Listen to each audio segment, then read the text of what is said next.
ಕನ್ನಡ ರಾಜ್ಯೋತ್ಸವದ ಮಾಸದಲ್ಲಿ ಕನ್ನಡ ನಾಡು, ನುಡಿ, ಸಾಹಿತ್ಯ, ಕಲೆ, ವಿಜ್ಞಾನ, ಆಧ್ಯಾತ್ಮಿಕ ಕ್ಷೇತ್ರದ ಹಿರಿಯ ಸಾಧಕ ಕನ್ನಡಿಗರನ್ನು ಪರಿಚಯಿಸುವ ಕಾರ್ಯಕ್ರಮವೇ ಕನ್ನಡದ ಕಣ್ಮಣಿಗಳು.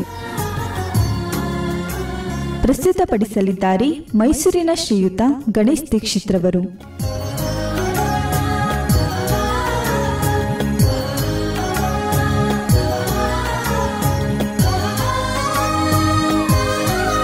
ಆತ್ಮೀಯ ಕೇಳುಗರೆ, ಕರ್ನಾಟಕ ರಾಜ್ಯೋತ್ಸವ ಮಾಸದ ಶುಭಾಶಯಗಳು. ಎಂದಿನಂತೆ ಇಂದು ಕೂಡ ಕರ್ನಾಟಕದ ಒಬ್ಬ ಕರ್ನಾಟಕದ ಒಬ್ಬ ಶ್ರೇಷ್ಠ ವ್ಯಕ್ತಿಯ ಪರಿಚಯವನ್ನು ಇಂದು ಮಾಡಿಕೊಳ್ಳೋಣ. ಇವರು ಸಂಗೀತ ಕ್ಷೇತ್ರದಲ್ಲಿ ಹೆಸರು ಮಾಡಿದಂಥವರು. ಇವರ ಹೆಸರು ಮೈಸೂರು ವಾಸುದೇವಾಚಾರ್ಯರು. ವಾಗ್ಗೇಯಕಾರರ ಸಮೂಹದಲ್ಲಿ ಮೈಸೂರಿನ ಹೆಸರನ್ನು ಅಜರಾಮರಗೊಳಿಸಿದವರಲ್ಲಿ ವಾಸುದೇವಾಚಾರ್ಯರು ಒಬ್ಬರು. ಇವರ ಜನನ 1865 ಮೇ 28ರಂದು. ಇವರ ತಂದೆ ಸುಬ್ರಹ್ಮಣ್ಯಾಚಾರ್ಯರು ಹಾಗೂ ತಾಯಿ ಕೃಷ್ಣಾಬಾಯಿಯವರು. ಇವರು ಕಾನಕಾನಹಳ್ಳಿಯಿಂದ ಮೈಸೂರಿಗೆ ಬಂದು ನೆಲೆಸಿದವರು. ವಾಸುದೇವಾಚಾರ್ಯರ ಬಾಲ್ಯದಲ್ಲಿಯೇ ಒಂದು ಆಘಾತವಾಗುತ್ತದೆ. ವಾಸುದೇವಾಚಾರ್ಯರನ್ನು ಇವರನ್ನು ಶ್ಲೋಕಗಳನ್ನು ಪಠಿಸುತ್ತಾ ಆಟವಾಡಿಸುತ್ತಿದ್ದ ತಂದೆಯವರ ವಿಯೋಗ ಇವರ 3ನೇ ವಯಸ್ಸಿನಲ್ಲಿಯೇ ಆಗುತ್ತದೆ.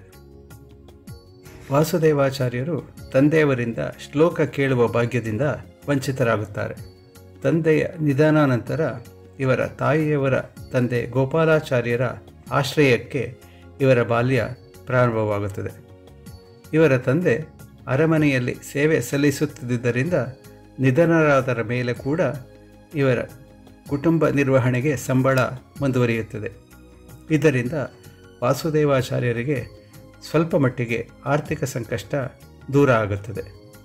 ವಾಸುದೇವನಿಗೆ ಬಾಲ್ಯದಿಂದಲೂ ಸಂಗೀತದಲ್ಲಿ ಆಸಕ್ತಿ ಇತ್ತು.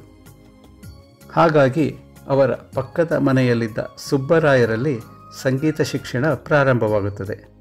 ತಾತನವರ ಮಾರ್ಗದರ್ಶನದಂತೆ ಸಂಸ್ಕೃತ ಪಾಠಶಾಲೆಯಲ್ಲಿ ವ್ಯಾಕರಣ, ಸಂಸ್ಕೃತದ ಅಧ್ಯಯನ ಕೂಡ ಜೊತೆಯಲ್ಲಿ ಸಾಗುತ್ತದೆ.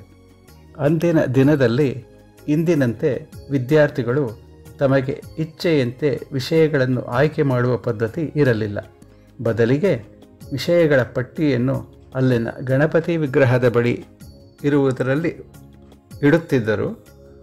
ಆ ಚೀಟಿಗಳಲ್ಲಿ ಒಂದನ್ನು ಇವರು ಆಯ್ಕೆ ಮಾಡಿಕೊಳ್ಳಬೇಕಾಗಿತ್ತು. ಯಾವುದು ಬರುತ್ತದೋ ಅದನ್ನು ವ್ಯಾಸಂಗ ಮಾಡಬೇಕಾಗಿತ್ತು.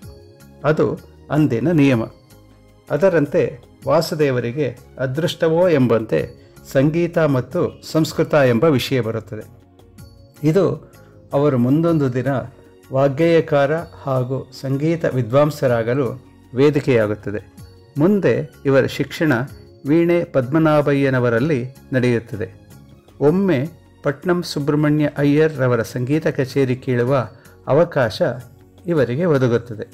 ಕಚೇರಿ ನಂತರ ವಾಸುದೇವರಿಗೆ ಪಟ್ನಂ ಸುಬ್ರಹ್ಮಣ್ಯ ಅಯ್ಯರ್ ರವರ ಶಿಷ್ಯನಾಗಬೇಕೆಂಬ ಹಗಲುಗನಸು ಕಾಣಲು ಪ್ರಾರಂಭಿಸುತ್ತಾರೆ. ಇದಕ್ಕೆ ಪೂರಕವಾಗಿ ಇವರ ಆಶಯದ ಬಗ್ಗೆ ಅಂದಿನ ಮಹಾರಾಜ ಮುಂಬಡಿ ಕೃಷ್ಣರಾಜ ಒಡೆಯರ್ರವರಿಗೆ ತಿಳಿಯುತ್ತದೆ. ಅವರು ವಾಸುದೇವರಿಗೆ ತಿರುವಯ್ಯಾರಿನಲ್ಲಿ ಇರುವ ಪಟ್ನಂ ಸುಬ್ರಹ್ಮಣ್ಯ ಅಯ್ಯರ್ ರವರ ಬಳಿಯೇ ಸಂಗೀತ ಕಲಿಯುವ ವ್ಯವಸ್ಥೆಯನ್ನು ಮಾಡುತ್ತಾರೆ. ಹಾಗಾಗಿ ಇವರ ಕನಸು ನನಸಾಗುತ್ತದೆ.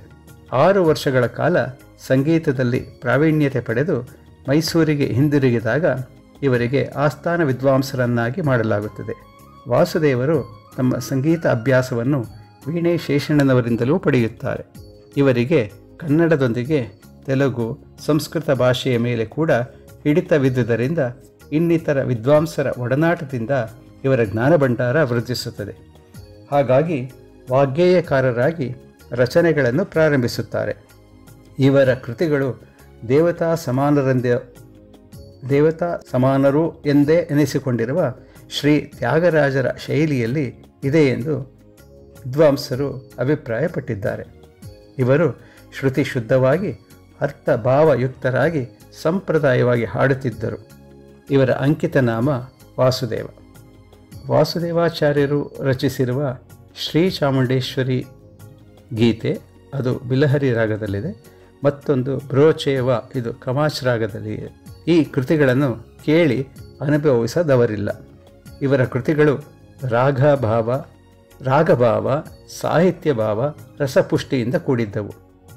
ಇನ್ನು ವಾಸುದೇವಾಚಾರ್ಯರಿಗೆ ಸಂದ ಗೌರವಗಳು ಸಂಗೀತ ಭಾವಜ್ಞ ಶಿಖಾಮಣಿ, ಸಂಗೀತ ಕಲಾಕೋವಿದ, ಸರಸಗಾನ ಶಿರೋಮಣಿ, ಸಂಗೀತ ಶಾಸ್ತ್ರಕೋವಿದ, ಗಾಯನಾಚಾರ್ಯ, ಸಂಗೀತ ಸುಧಾನಿಧಿ, ಸಂಗೀತ ಕಲಾನಿಧಿ ಮುಂತಾದವು. ಇವುಗಳೆಲ್ಲಕ್ಕೂ ಶಿಖರಪ್ರಾಯವಾಗಿ ಭಾರತ ಸರ್ಕಾರ ನೀಡುವ ಪದ್ಮಭೂಷಣ ಇವರ ಸಂಗೀತ ಸೇವೆಗೆ ಸಂದ ಅತ್ಯುನ್ನತ ಗೌರವ ಎಂದರೆ ಅತಿಶಕ್ತಿಯಲ್ಲ. ಇಂತಹ ಸಂಗೀತ ಕಲಾನಿಧಿಯವರಿಗೆ ನಮ್ಮ ಪ್ರಣಾಮಗಳು.